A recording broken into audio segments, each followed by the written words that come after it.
Terima kasih Anda masih bersama kami di Lunch Talk. Penentuan besaran biaya kuliah sebelumnya telah diatur dalam Undang-Undang Nomor 12 Tahun 2012 tentang pendidikan tinggi. Aturan itu diperjelas dalam pasal 88 yang berbunyi sebagai berikut. Ayat 1, pemerintah menetapkan standar satuan biaya operasional pendidikan tinggi secara periodik dengan mempertimbangkan capaian standar nasional pendidikan tinggi, jenis program studi, indeks kemahalan wilayah. Kemudian di ayat 4 berbunyi biaya yang ditanggung oleh mahasiswa harus disesuaikan dengan kemampuan ekonomi mahasiswa, orang tua mahasiswa, atau pihak lain yang membiayainya.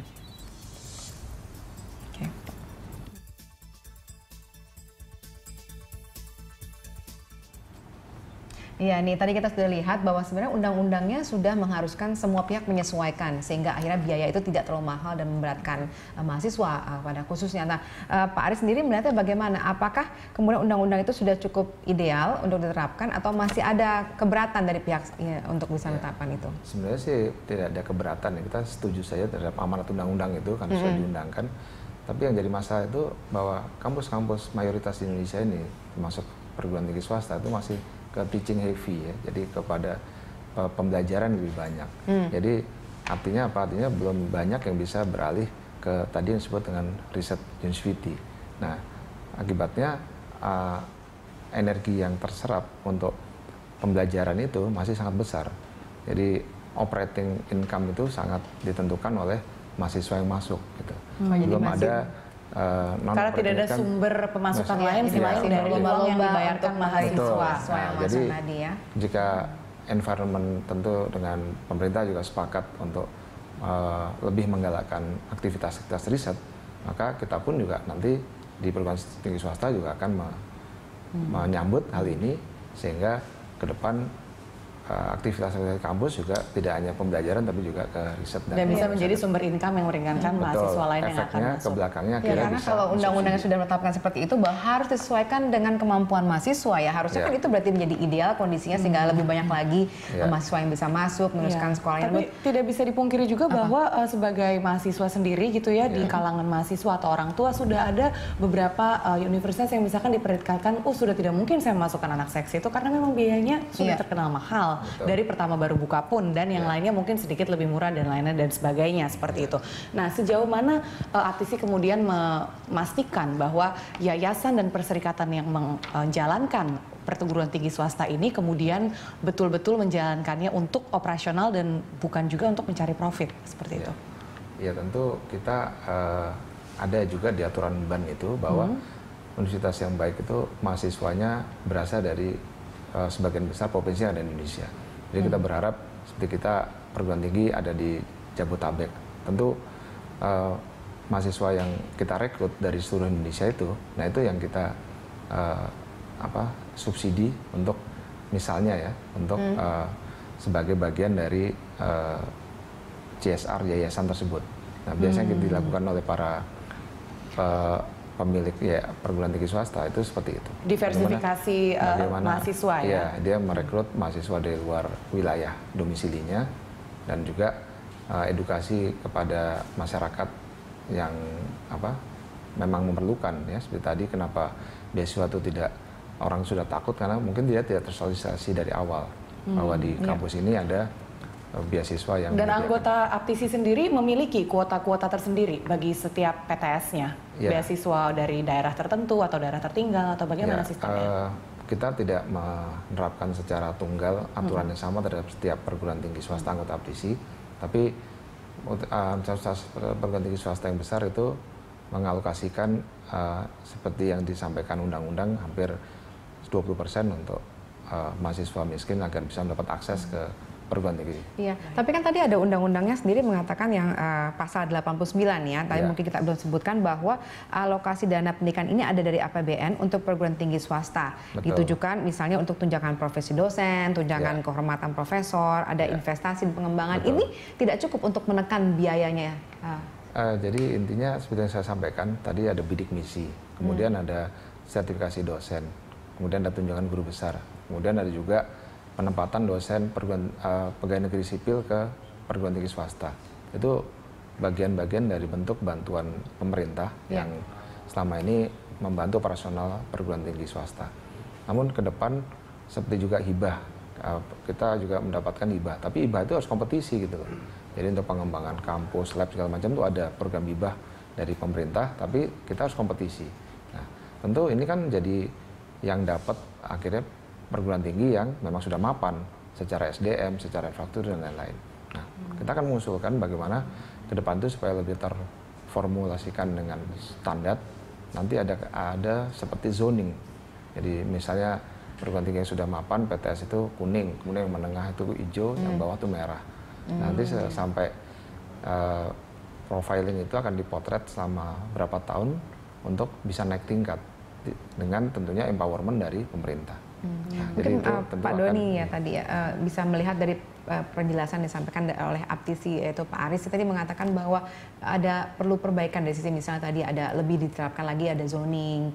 Usulan-usulan seperti ini menurut Anda apakah sudah tepat untuk diterapkan saat ini atau mungkin sebenarnya ada celah sebenarnya untuk bisa menjalankan dengan kondisi yang saat ini? Memang sebagai perguruan tinggi swasta mereka kan lebih mandiri ya mengelola. Itu saya rasa model-model penzonaan itu akan membantu orang karena terkait dengan tadi pembiayaannya kan juga berbeda setiap zona sehingga biaya-biaya operasional dan biaya mahasiswa nanti akan sangat berbeda dan itu tentu akan sangat membantu orang tua untuk mampu memilih. Jadi orang tua bisa mengarahkan anak kamu milih di sebelah sana karena ini biaya hidupnya tidak mahal lalu kemudian beberapa hal yang untuk biaya-biaya untuk operasional lebih murah gitu. Itu akan sangat membantu sekali menurut saya. Apakah ada sistem yang bisa kemudian mengontrol betul bahwa ternyata dana-dana yang selama ini sudah diberikan oleh pemerintah, misalnya seperti hibah tadi, itu benar-benar diterapkan dan digunakan sebaik-baiknya oleh si perguruan tinggi yang menerima sehingga akhirnya benar-benar bisa memberi manfaat buat mahasiswa? Sebenarnya kan pemerintah dalam memberikan hibah itu sudah ada mekanismenya ya, mekanisme untuk auditnya sehingga saya rasa itu yang memang harus dipakai dipenuhi. Nah, masalahnya kan adalah seringkali universitas-universitas itu ada beberapa yang sudah maju, mereka manajemennya bagus gitu, tapi yang beberapa kan agak sulit untuk laporan-laporannya seperti itu. Jadi kemampuan dari universitas itu juga menentukan ya, apakah dia kemudian bisa menyerap dana hibah itu sehingga dengan lebih baik dan akhirnya bisa memberi manfaat sehingga mahasiswa juga merasa tidak keberatan dengan biaya-biaya tadi. Pak Dodi, menurut Anda saat ini Kemendikbud atau dalam hal ini Ristek Dikti ya sudah memiliki pemetaan yang tepat dan akurat terhadap potret pendidikan perguruan tinggi di seluruh Indonesia, apakah itu menjawab kebutuhan atau tidak, atau seperti apa menurut Anda cara mereka melakukan semua ini Pak sekarang ini? Untuk pemotretannya saya rasa memang kita masih dalam proses ya, dan apalagi sekarang misalkan untuk pengembangan universitas, ada beberapa universitas mulai fokus ke kemaritiman dan lain, itu saya rasa sebuah pemetaan yang sangat bagus dan itu saya rasa perlu diterapkan terus, dan terutama untuk sebenarnya mendesain tenaga kependidikan sendiri misalkan untuk yang FKIP itu kan harusnya di beberapa fakultas yang daerah tertinggal itu harus ada sentral untuk pelatihan pengembangan guru misalkan seperti itu harusnya udah mulai menjadi prioritas sehingga mahasiswa pun juga ada mulai tertarik ke sana, jangan hanya nanti yang ilmu-ilmu keras seperti kedokteran lalu kemudian teknik sipil seperti itu saja, tapi ilmu-ilmu humaniora juga mulai mendapatkan tempat ketika pemerintah memberikan pemetaan.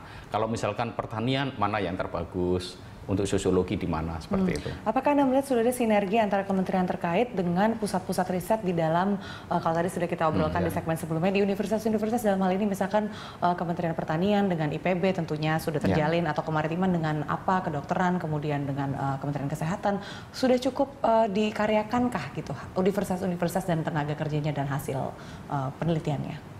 Untuk hasil-hasil risetnya saya rasa memang kita dari dulu hasil-hasil riset kita kan memang masih rendah ya, artinya terbukti juga dari jurnal-jurnal ilmiah kita yang memang masih 0,8% seperti itu, kita masih sangat jauh.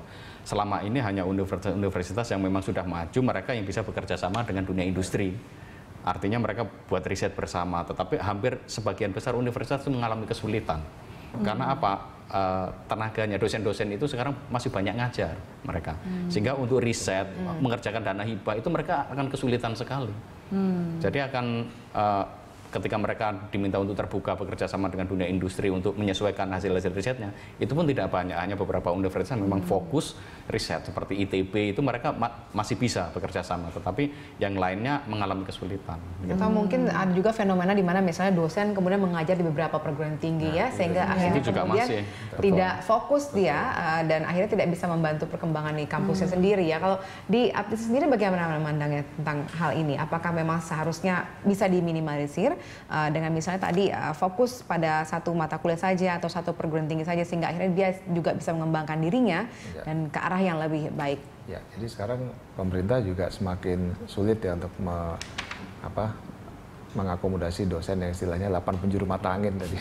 Jadi kalau dulu zaman tahun 80 mungkin masih banyak. Jadi sekarang ada yang disebut dengan rasio dosen mahasiswa. Jadi kalau di Fakultas Eksakta itu 1:30, kalau Fakultas Sosial 1:45. Dan ada nomor induk dosen nasional. Itu sudah tercantum di perguruan tinggi induknya. Jadi sangat sulit kalau universitas yang lain di luar NIDON itu dia bisa sebagai dosen tetap, tapi lagi akreditasi. Akhirnya dosen tersebut akan menjadi fokus di kampusnya sendiri. Nah, tentu atau mungkin kurang tunjangannya dari perguruan tinggi sehingga akhirnya mereka terpaksa harus tadi itu muter-muter penjuru mata angin. Iya, betul. Tapi pembinaan SDM dari perguruan tinggi itu sekarang semakin lama semakin baik. Jadi sudah ada sertifikasi dosen, kemudian ada biaya studi lanjut ke luar negeri dan lain-lain yang sangat difasilitasi oleh pemerintah. S2, S3 sekarang di Kemdikti ada banyak, kemudian LPDP di Departemen Keuangan juga ditawarkan, sehingga sudah semakin profesi dosen semakin hari semakin menjanjikan ya. Nah, tentu ini juga menjadi kewajiban moral bagi kami untuk bisa mendeliver kualitas yang lebih baik bagi para mahasiswa di kampus yang kita ampu masing-masing. Rasio dosen ke mahasiswa yang masih perlu ditingkatkan untuk supaya lebih baik lagi. Baik, kita masih akan lanjut di segmen berikutnya. Pemirsa, di segmen selanjutnya kami tetap buka line interaktif bagi Anda yang ingin bergabung atau memberikan komentar di nomor 02152900308 atau 02152900311.